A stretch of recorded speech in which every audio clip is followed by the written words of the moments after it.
Welcome to Sweet Life Beat Life. We hope this video helps. You begin by securing your data. Backup photos, contacts, messages to Google Drive or a PC so nothing is lost. Once done, sign out and remove your Google account and any manufacturer accounts to avoid activation locks. Make sure to unpair Bluetooth devices and remove the SIM and SD card. This protects your privacy and prepares the phone for a full factory reset. Now, go to Settings so you can start the reset process. You will now perform the factory reset itself. Navigate to Settings, then System, Reset Options, and choose Erase All Data Factory Reset.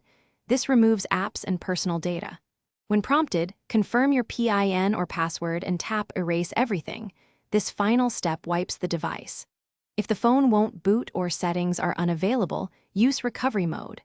Power plus volume buttons to access it, then select Wipe Data/Factory Reset. This ensures the device is clean and ready for the next owner. Once the reset finishes, reboot the phone and run the initial setup to verify that your personal data is gone. You only need to confirm language and basic prompts. Make sure to skip account sign-in so the device isn't tied to you.